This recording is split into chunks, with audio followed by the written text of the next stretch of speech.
نحمده ونصلي ونسلم على سيدنا ومولانا محمد رسوله النبي الأمين المكين الحنين الكريم الرؤوف الرحيم. أما بعد، فأعوذ بالله من الشيطان الرجيم. بسم الله الرحمن الرحيم.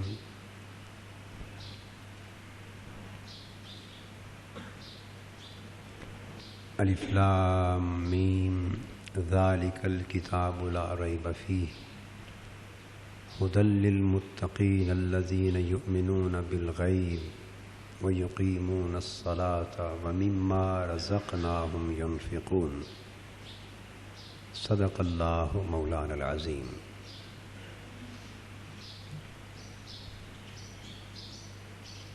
محترم مشائخ و علماء کرام، معزز خواتین و حضرات اور عزیزان گرامی قدر،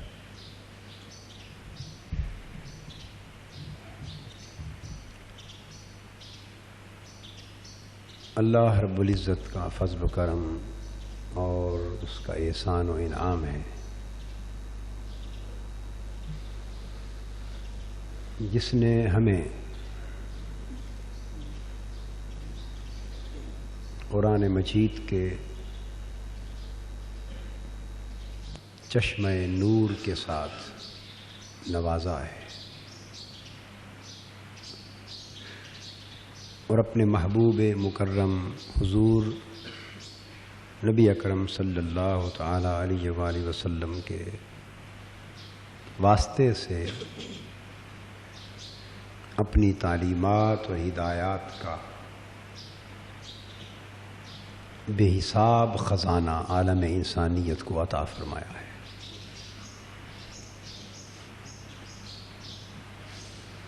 ہم نے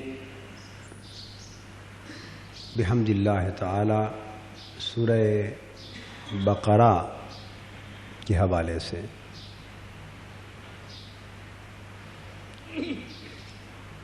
جو بیان شروع کیا تھا، اس میں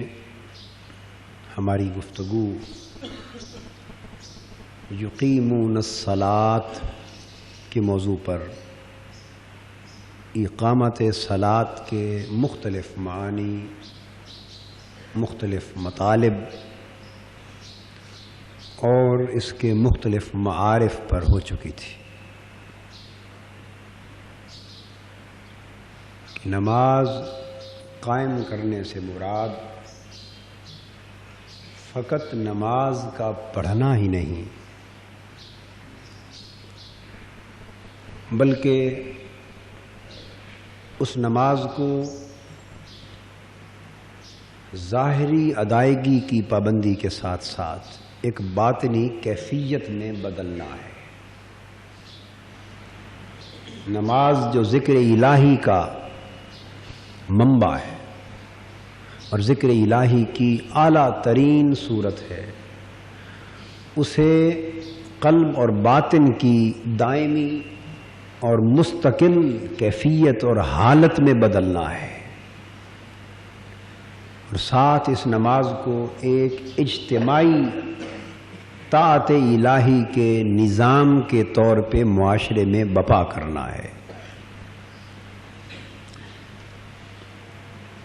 جب تک یہ تقاضے پورے نہیں ہوتے، اس وقت تک اقامت صلاۃ کا مفہوم مکمل نہیں ہوتا۔ ان موضوعات پر ہماری گفتگو تفصیل سے پچھلے کئی اجتماعات جمعہ میں ہو چکی۔ آج مما رزقناہم ينفقون کے حوالے سے اپنی گفتگو کا آغاز کر رہا ہوں۔ پرہیزگاروں اور متقین کی علامتوں کا بیان کرتے ہوئے اللہ رب العزت نے ارشاد فرمایا کہ ان کی پہلی علامت تو ایمان بالغیب ہے، دوسری علامت اقامت صلاۃ ہے، اور تیسری علامت انفاق ہے۔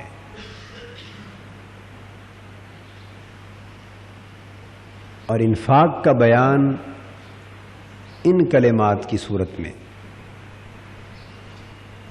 کیا گیا۔ ارشاد فرمایا وَمِمَّا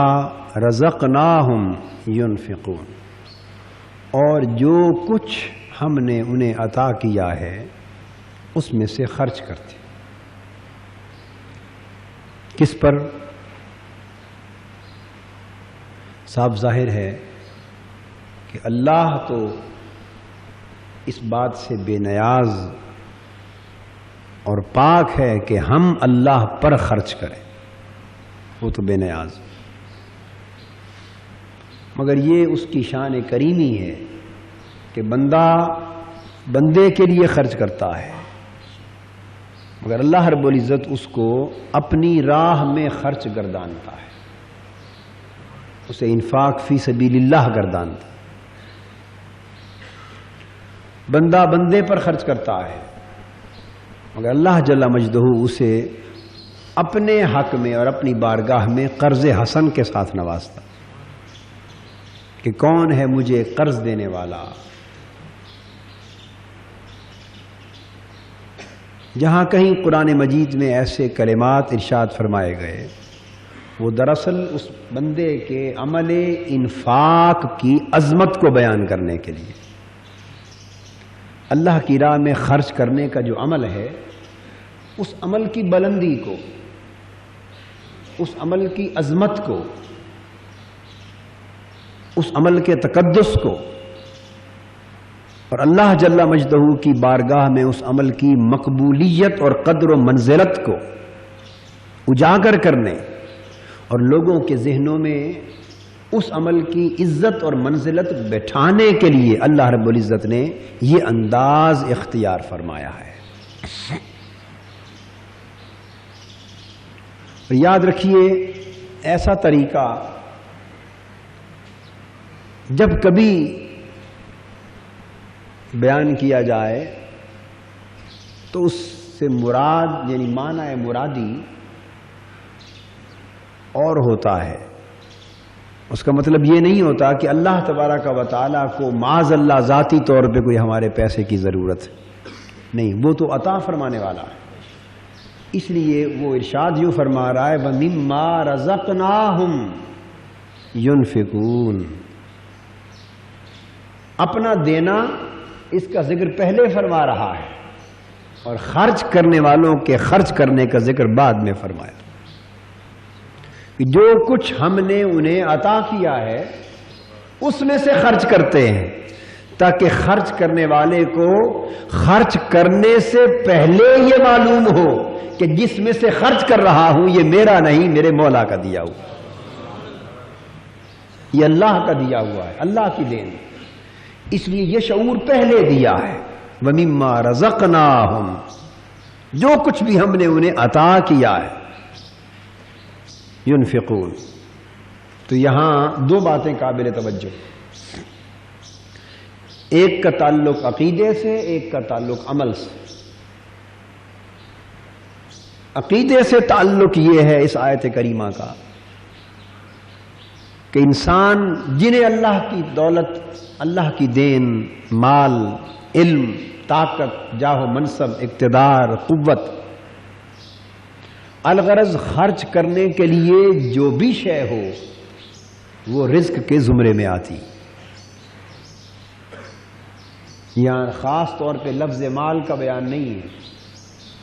وَمِمَّا رَزَقْنَاهُمْ، جو کچھ ہم نے انہیں عطا کیا۔ اگر کسی کو اللہ نے علم کی دولت سے نوازا ہے تو اسے چاہیے کہ وہ علم کی دولت اللہ کے بندوں میں لٹائے،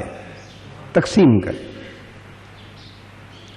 اگر کسی کو اللہ نے جاہ و منصب کی دولت سے نوازا ہے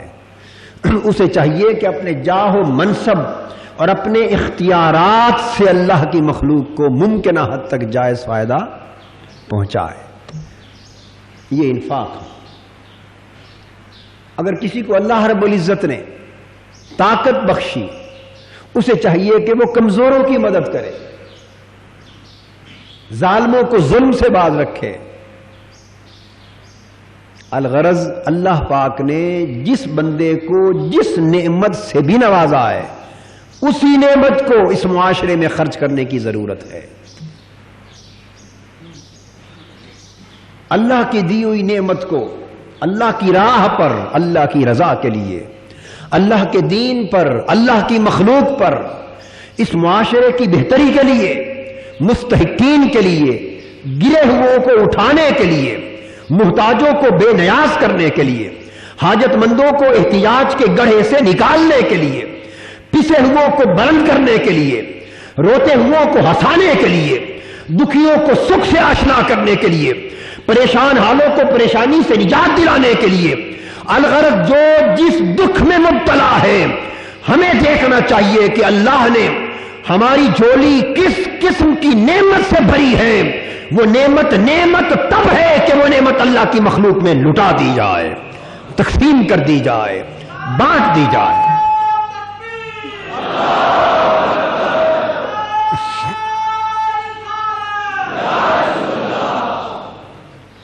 اس لیے ارشاد فرمایا وَمِمَّا مَا کلمہ عام ہے۔ لوگوں مت دیکھو کہ کیا ملا ہے، یہ دیکھو جو کچھ ہماری بارگاہ سے تمہیں ملا ہے، جتنا کچھ بھی ہم نے تمہیں عطا کیا ہے، اور جو کچھ بھی ہم نے تمہیں عطا کیا ہے، ينفقون، اس میں سے خرچ کرتے۔ نہ شے کا تعین کرتے ہیں کہ کیا ملا، نہ یہ دیکھتے ہیں کہ کتنا ملا، کیا خرچ کریں اور کتنا خرچ کریں۔ جو لوگ یہ سوچتے رہتے ہیں خرچ کرنا انہیں نصیب ہی نہیں ہوتا، اس بلند اور عظیم عمل سے وہ ہمیشہ محتاج اور محروم رہتے۔ تو پہلے عقیدے کی بات تو یہ سمجھا رہا تھا کہ یہ ارشاد مما رزقناہم، اس میں عقیدہ درست کرایا جا رہا ہے کہ اے شخص اگر تو قارون ہو گیا ہے، سرمایہ دار اور جاگیردار، اگر بے حساب مال و دولت قارون کی طرح تو نے اپنے پاس جمع کر لی، حرام کے ذرائع سے جمع کر لی ہے، تو تجھے تب بھی حساب دینا، اور حلال کے ذرائع سے قارون تو انسان بن نہیں سکتا۔ الغرض جتنی بھی دولت تیرے پاس جمع ہو گئی ہے، وَمِمَّا رَزَقْنَاهُمْ کا معنی یہ ہے کہ اگر تو مسلمان ہے تو عقیدہ یہ رکھ کہ یہ میرا نہیں، یہ اللہ کا دیا ہوا ہے، یہ میرے اللہ کی دین ہے، اس کا مالک میں نہیں ہوں، اللہ ہے۔ اسے اپنے ہنر کی طرف منسوب نہ کر، اسے فقط اپنی محنت کی طرف منسوب نہ کر،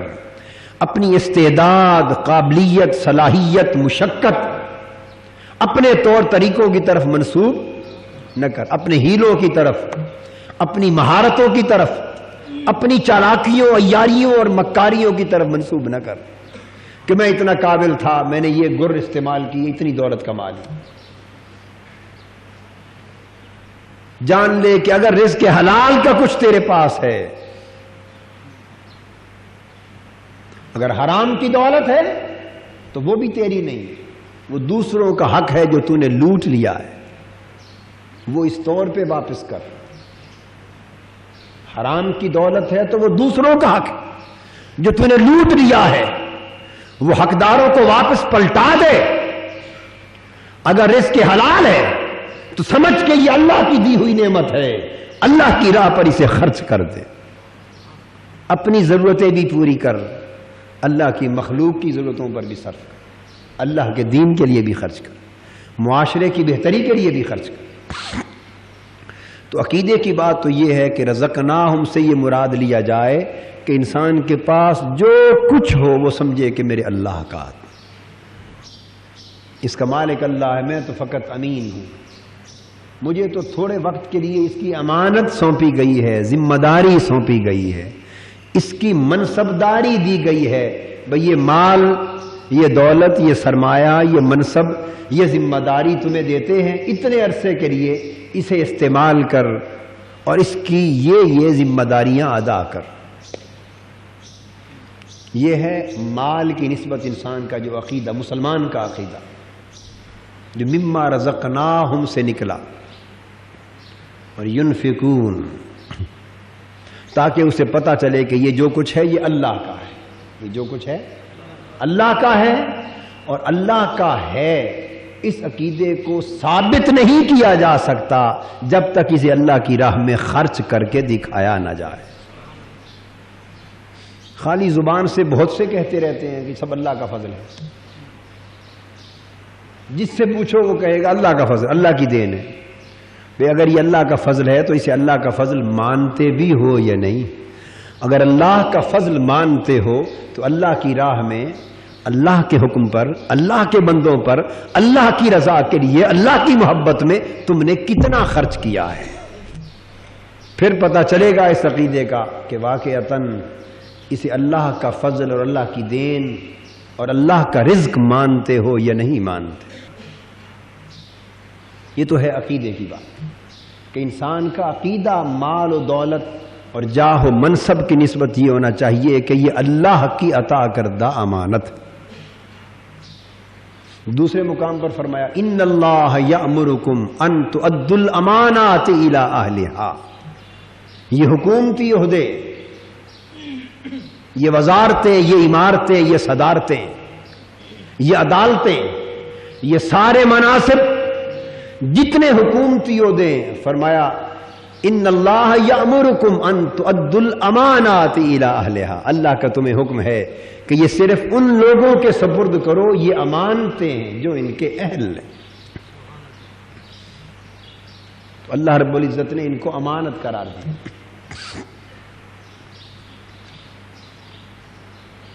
امانت قرار دیا، جاہ و منصب کو بھی امانت کہا، اور قرآن مجید نے دو اصطلاحات استعمال کی ہیں، یاد رکھ لیجئے، استخلاف فی الارض اور استخلاف فی المال۔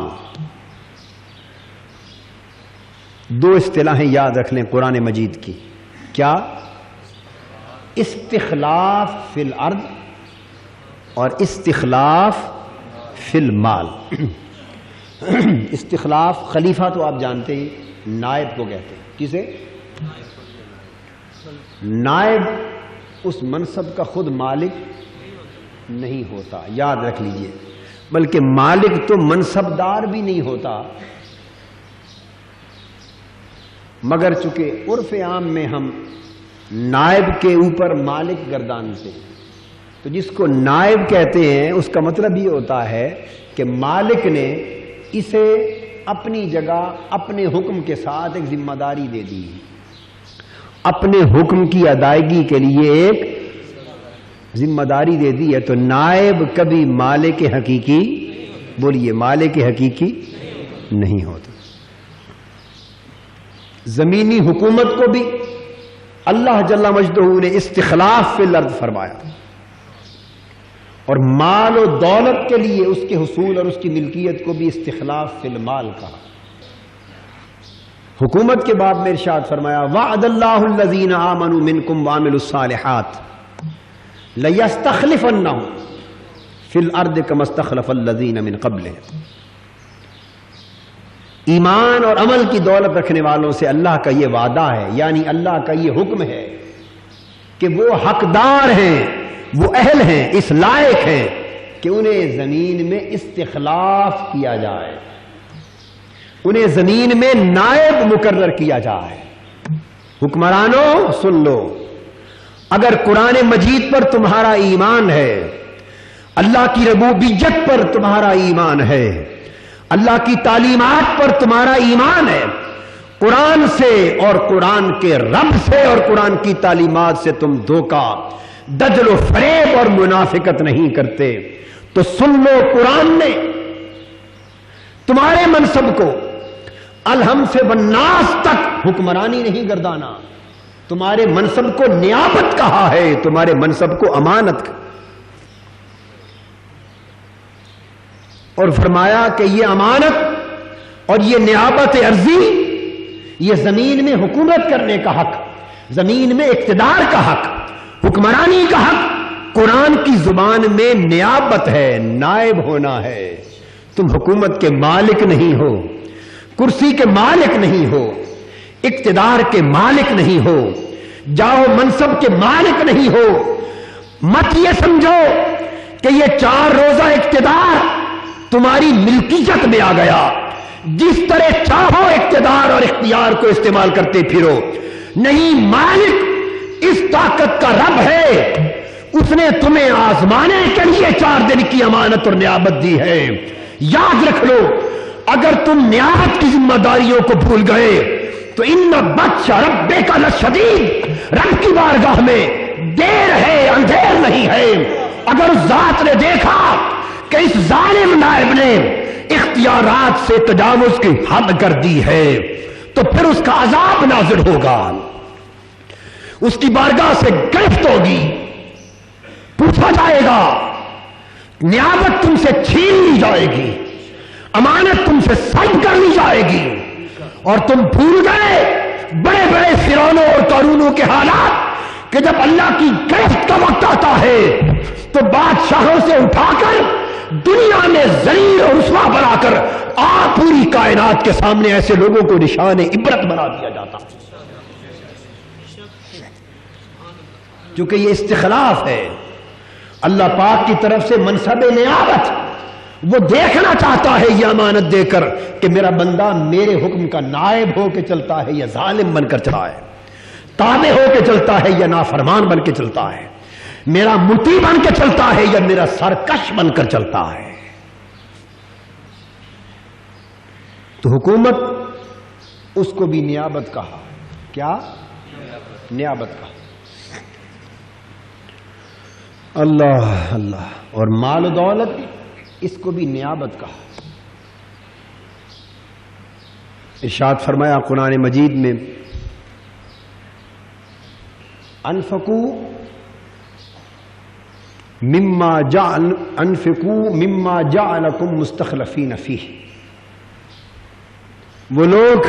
اہل ایمان خرچ کرتے ہیں،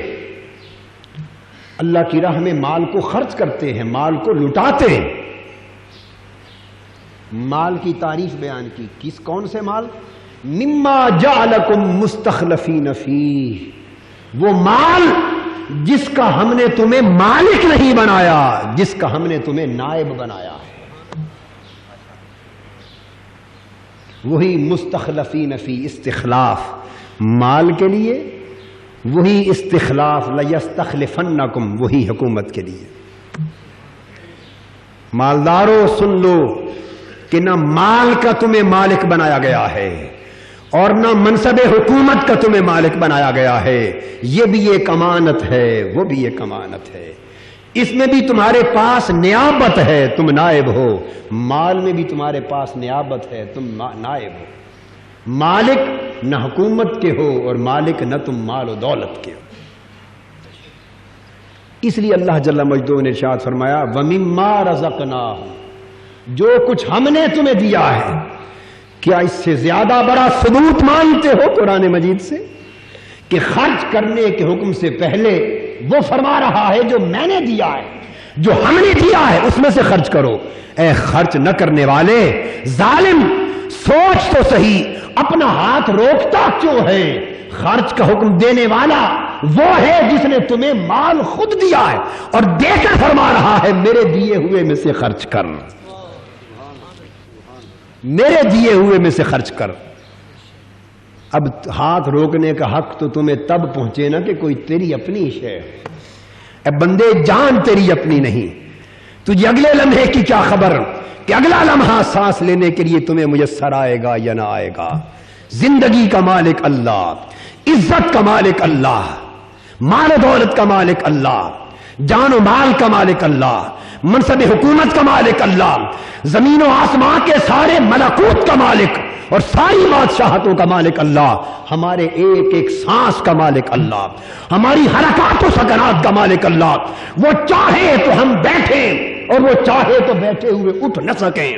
وہ چاہے تو ہمارا ایک ایک قدم اٹھے، وہ نہ چاہے تو ایک قدم بھی اٹھا نہ سکیں۔ جب ہر شے کا مالک وہ ہے تو ہم کیوں سرکش بن گئے، ہم کیوں نافرمان بن گئے؟ یا ایھا الانسان ما غرک بربک الکریم الذی خلق، اے ناداں انسان تمہیں کس شے نے مغرور کر دیا، کس شے نے سرکش اور باغی بنا دیا کہ رب وہ ہے اور تو اس کا سرکش ہو گیا ہے۔ اگر وہ نہ چاہتا تو قابل ذکر شے ہی نہ ہوتا۔ هل اتى على الانسان حين من الدهر لم يكن شيئا مذكورا، اے انسان تیرے اوپر ایک ایسا زمانہ بیت چکا ہے کہ تیرا سرے سے وجود ہی نہ تھا، قابل ذکر شے ہی نہ تھا، تو نیستی تھا، تو عدم تھا، تو لا شے تھا۔ اس نے چاہا تو شے ہو گیا، اس نے چاہا تو وجود ہو گیا، اس نے چاہا تو انسان ہو گیا، اس نے چاہا تو آج تو مالدار ہو گیا، اس نے چاہا تو آج حکمران ہو گیا۔ اپنی اصل حقیقت پہ نظر کر کہ جو کچھ ہے اسی کی توجہ سے ہے، اور آج اسی کی نافرمانی کر رہا ہے۔ تو قرآن مجید نے فرمایا وَمِمَّا رَزَقْنَاهُمْ، جو کچھ ہم نے تمہیں عطا کیا ہے اس میں سے خرچ کرو۔ یہ ایک بات کہ عقیدہ ایمان صحیح ہونا چاہیے کہ جو کچھ میرے پاس ہے میرا نہیں، کہیے نا، جو کچھ میرے پاس ہے میرا نہیں، اللہ کا ہے۔ اس سے بعد جب یہ عقیدہ قائم ہو جائے، میں تو اس حوالے سے آج اور بہت کچھ عرض کرنا چاہتا تھا، مگر خیال یہ ہے کہ چلو وَمِمَّا رَزَقْنَاهُمْ ہی کا جو لفظ ہے اس کا مفہوم ہی سمجھ آ جائے، یہی مکمل ہو جائے تو غنیمت۔ تو پہلی بات تو یہ طے ہوئی کہ جو کچھ ہمارے پاس ہے وہ اللہ کا ہے۔ تو اس سے اگلا نقطہ یہ ملا کہ جو کچھ ہمارے پاس ہے جب وہ اللہ کا ہے تو اگر اس میں سے کچھ وہ لے لے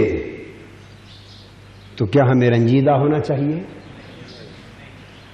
کچھ لے لے تو کیا رنجیدہ ہونا چاہیے؟ ہائے ہائے، غالب نے کیا خوب کہا، جان دی ہوئی اسی کی تھی، حق تو یہ ہے کہ حق ادا نہ ہوا۔ جب اس کا ہے تو اس کا مطلب یہ ہوا کہ جب تک یہ مال ہمارے پاس ہے ہمارے اوپر امانت کا بوجھ ہے، امانت کا بوجھ، چونکہ اس سے پوچھا جائے گا، اس کی بابت پوچھا جائے گا، اور جتنا مال ہم نے اسے لوٹا دیا، اور لوٹانے کا معنی یعنی اس کی راہ میں خرچ کر دیا، اس کے دین پر خرچ کر دیا، اس کے مستحق بندوں پر خرچ کر دیا، معاشرے کے حالات سنوارنے پر خرچ کر دیا، اس کے دین کی اقامت، اس کے دین کو کھڑا کرنے پر خرچ کر دیا، اس کے بندوں کو سنوارنے پر خرچ کر دیا۔ یہ ہے اللہ پر خرچ کرنا، اللہ کی راہ میں خرچ کرنا۔ جس کا مطلب یہ ہوا کہ جتنا کچھ بھی اس کی راہ میں دے دیں جب ہے اسی کا، اس پر رنج و ملال نہیں ہونا چاہیے۔ اگر انسان رنج و ملال کرے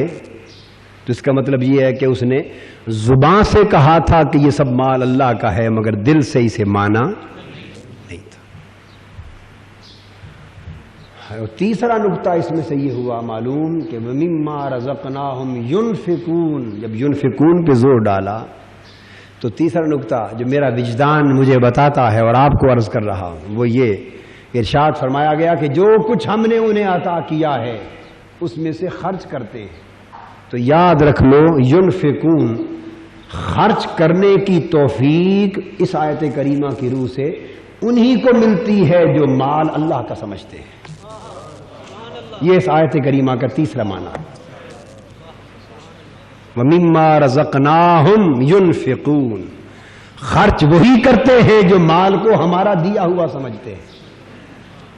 یہ قرآن کا پیغام۔ کون خرچ کرتے ہیں؟ جو یہ سمجھتے ہیں دل سے کہ مال ہمارا دیا ہوا ہے۔ انہی کو خرچ کرنے کی توفیق ہوتی ہے، اور جو یہ سمجھتے ہیں کہ مال ہمارا ہے وہ کبھی خرچ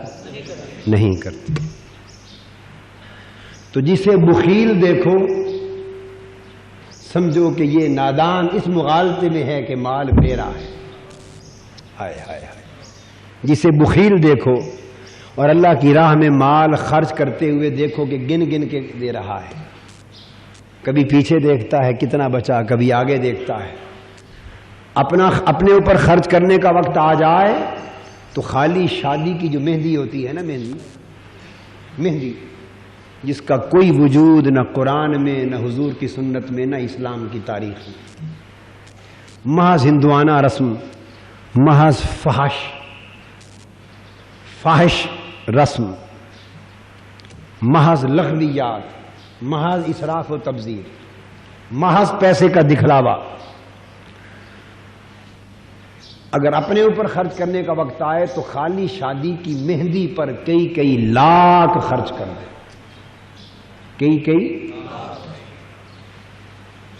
پھر خالی منگنی پر کئی لاکھ خرچ کر دے، پھر خالی تیل پر کئی لاکھ خرچ کر دے، شادیوں کی صرف جھوٹی عزت، نام و نمود اور بھرم کو قائم رکھنے کے لیے، جھوٹا دبدبا ٹیکا قائم کرنے کے لیے لکھوں روپے خرچ کر دیں، اور وہی بخیل جب اللہ کی راہ میں دینے کا وقت آئے تو وہ حساب کتاب کرے، جی میرے زکوٰۃ کے سال کے کتنے پیسے بنتے ہیں، 2.5% کے حساب سے نکال لوں، اتنی قسطوں کے حساب سے نکال لوں، اتنا دے لوں، اور اگر 1,00,000 2,00,000 دے تو سمجھے کہ شاید بڑا کوئی احسان کر دیا میں نے اللہ کے دین پر اور اللہ کی مخلوق پر، اور یہ نہ سوچا کہ ظالم یہ 1,00,000 2,00,000 جسے اللہ کی راہ میں بڑی شے سمجھ رہا ہے، یہ تو تیرے ایک مہندی کے خرچے کا 10واں حصہ بھی نہیں، مہندی کے خرچے کا 5واں حصہ بھی نہیں، ایک ذرہ ہے ان لغویات اور اسراف و تبذیر کے اخراجات میں سے جو تو صبح و شام کرتا پھرتا ہے۔ مگر بات فقط یہ سمجھنے کی ہے کہ جب تک یہ بات ذہن میں نہ بیٹھے کہ یہ مال ہے کس کا، اس وقت تک اگلا مسئلہ زندگی میں طے نہیں ہوتا۔ ہمیں شیطان نے یہ چکمہ دے کر اس مغالطے اور گمراہی میں مبتلا کر دیا ہے کہ یہ مال ہمارا ہے۔ چونکہ ہم دکان پہ جو بیٹھتے سارا دن بیٹھتے ہیں، کمائی کرتے ہیں، مل چلاتے ہیں، فیکٹری چلاتے ہیں، محنت کرتے ہیں، بھاگ دوڑ کرتے ہیں، اگراہی کرتے ہیں، چونکہ ساری بھاگ دوڑ محنت ہم کرتے ہیں، اس ظاہری مشقت کے نتیجے میں شیطان اور نفس نے ہمیں یہ چکمہ دے دیا ہے کہ جتنا مال و دولت تیرے پاس جمع ہوا ہے یہ سب تیری اس محنت کی وجہ سے، اس محنت کی وجہ سے۔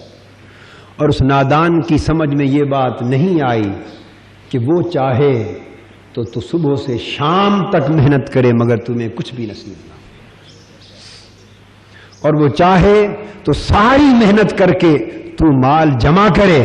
اور اگلی صبح تیرے پاس ایک پائی نہ بچے، سب کچھ لوٹا جائے، سب کچھ جل جائے، سب کچھ نیست و نابود ہو جائے، اور وہ چاہے تو مال جمع کرنے والے تو مال جمع کرتا رہ جائے اور خود تو ہی نہ رہے، تو مال جمع کرتا رہ جائے اور وہ چاہے تو خود تو ہی نہ رہے، کس شے کا بھروسہ ہے؟ مگر شیطان نے ہمیں یہ چکمہ دے دیا ہے کہ یہ میرا مال ہے، میری محنت، میری اجرت ہے، میری کمائی ہے، میری قابلیت، اس لیے ہمارا عقیدہ وَمِمَّا رَزَقْنَاهُمْ سے اٹھ گیا ہے۔ چونکہ رزقناہم کا عقیدہ کمزور ہو گیا اس لیے ينفقون کا عمل باقی نہیں رہا۔ تو اللہ رب العزت نے یہ بات سمجھائی ہے کہ لوگوں، خرچ کرنے کی توفیق انہی کو نصیب ہوتی ہے جو رزقناہم کا فلسفہ سمجھ جاتے ہیں، جو رزقناہم کا راز سمجھ جاتے ہیں، جو رزقناہم کی بات کو پا لیتے ہیں، جن کو معلوم ہو جاتا ہے کہ یہ سب کچھ اللہ کا دیا ہوا ہے، پھر انہیں کوئی دشواری نہیں رہتی۔ اور اللہ تبارک و تعالیٰ کو اس مال کے خرچ کرنے سے جتنا بھی خرچ کرے، رات کو کرے، دن کو کرے، تھوڑا کرے، زیادہ کرے، تنگی کی حالت میں کرے، فراخی کی حالت میں کرے، غریب ہو تب خرچ کرے، امیر ہو تب خرچ کرے، جتنی طاقت، جتنی وسعت اور جتنی استطاعت ہے اسی حساب سے خرچ کرے، کوئی پابندی نہیں ہے۔ غریبوں، تم اگر 1 روپیہ دے سکتے ہو اللہ کی راہ میں اور اپنے دوسرے غریب بھائی پر، تو تمہارے اوپر وہ روپیہ خرچ کرنا بھی اتنا ہی ضروری ہے جتنا مالدار پر 1,00,000 روپیہ خرچ کرنا ضروری ہے۔ کوئی مستثنا نہیں ہے، کسی کا دامن نہیں بچے گا۔ قرآن نے کہا وَمِمَّا رَزَقْنَاهُمْ، جو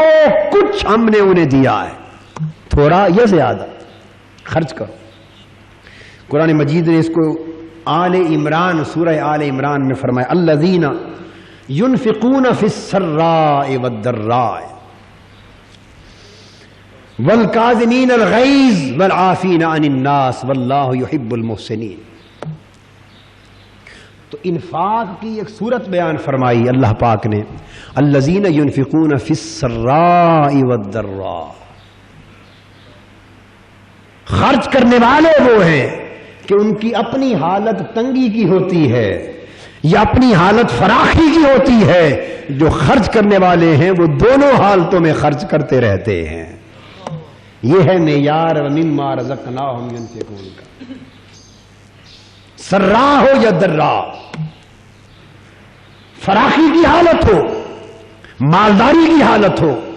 مال میسر ہونے کی حالت ہو، یا تنگی، اسرت اور درا کی حالت ہو، حالت جیسی بھی ہو، کھانے کو زیادہ میسر ہو یا کم، پہننے کو زیادہ میسر ہو یا کم، مال گھر میں زیادہ رکھا ہو یا نہ رکھا ہو، ارے تم جس حال میں بھی ہو، اللہ کا فرمان ہے کہ وہ لوگ اللہ کی محبت کا مرکز بن جاتے ہیں کہ جو مالداری تو درکنار تنگی کی حالت میں بھی خرچ کرتے رہتے ہیں، ادھار اٹھا کر بھی خرچ کر دیتے ہیں اللہ کی راہ میں۔ اور اللہ پاک نے پھر والکاظمین الغیظ والعافین عن الناس کی صفات بیان کر کے ان کے ساتھ متصلاً فرمایا واللہ یحب المحسنین، اللہ ایسے احسان کرنے والوں سے محبت فرماتا۔ حضور نبی اکرم صلی اللہ علیہ وآلہ وسلم نے عمر بھر انفاق فی الضراء کیا۔ آقا کی بارگاہ میں مال و دولت کے ذخیرے ہوئے ہی نہیں زندگی میں کبھی، ہاں مال آئے، لاکھ لاکھ درہم حضور کی بارگاہ میں ہدیہ آیا، 90 ہزار درہم، 70 ہزار درہم مال غنیمت آیا، ہدیہ آیا، نذرانہ آیا، تحائف آئے، آپ کی بارگاہ میں رکھے گئے۔ میرے آقا کو چونکہ معلوم تھا کہ اپنے گھر کو دیکھوں یا شہر مدینہ کے گلی کوچے کے ہزاروں بھوکوں کو دیکھوں، ادھر آئیں اشرفیاں دینار اور درہم کے ڈھیر لگے، ادھر آواز دی بلال مدینہ کی گلیوں میں آواز دے دو کہ میرے شہر کے دل یتیموں کو کھانا میسر نہیں، آؤ محمد سے پیسے لے جاؤ صلی اللہ علیہ وسلم، صلی اللہ علیہ وسلم۔ فرمایا بلال مدینہ کے گلی کوچوں میں ندائیں دے دو کہ وہ بیوہ مائیں جو اپنے بچوں کو کھلانے کی سکت نہیں رکھتی، وہ یتیم بچے جو بھوکے سو جاتے ہیں، جن کے گھر کھانے کو لقمہ نہیں، انہیں بتاؤ کہ آج تمہارے آقا کے گھر مال آیا ہے، کب اس کے کہ یہ میرے گھر جائے، اٹھا کر سارا لے جا۔ تقسیم فرما دیتے،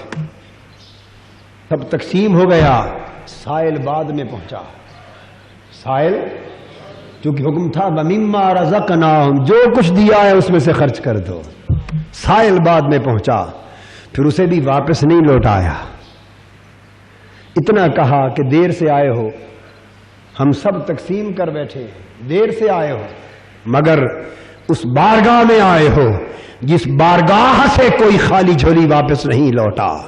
ابتع علیہ فاذا جاءنا شیء قضینا، جا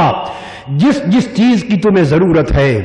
بازار کی دکانوں سے میرے نام پر میرے کھاتے میں ادھار خرید لے، ادھار تو لے جا، جب پیسے آئیں گے میں چکا دوں گا۔ اس انداز کے ساتھ خرچ کیا، اور اندرون خانہ حالت کیا ہے؟ ام المؤمنین حضرت سیدہ عائشہ صدیقہ رضی اللہ تعالی عنہا فرماتی ہیں اس رب کی عزت کی قسم جس کے قبضہ قدرت میں ہماری جان ہے کہ کبھی کبھی تیسرے مہینے کا چاند چڑھ جاتا اور دو مہینے ختم ہو جاتے اور اہل بیت محمد کے گھر چولہوں میں سے کسی چولہے میں آگ بھی نہ جلتی تھی صلی اللہ علیہ وآلہ وسلم، دھواں نہ اٹھتا تھا، پکانے کو کچھ نہ ہوتا، گھر فقر کا یہ عالم، اور مال آتا تو تقسیم کر دیتے، کیوں کہ حضور دیکھتے کہ میرے گلی کوچے اور شہر کے رہنے والے مجھ سے بھی زیادہ اسرت کی حالت میں، مجھ سے بھی زیادہ اسرت کی حالت میں۔ حکم تھا وَمِمَّا رَزَقْنَاهُمْ، جو کچھ ہم نے تمہیں عطا کیا ہے اس میں سے خرچ کر دو۔ تو خرچ وہی کرتے ہیں، اور خرچ کرنا نصیب انہی کو ہوتا ہے جو مال اللہ کا سمجھتے ہیں، جو مال اللہ کا سمجھتے ہیں۔ اور حدیث قدسی ہے،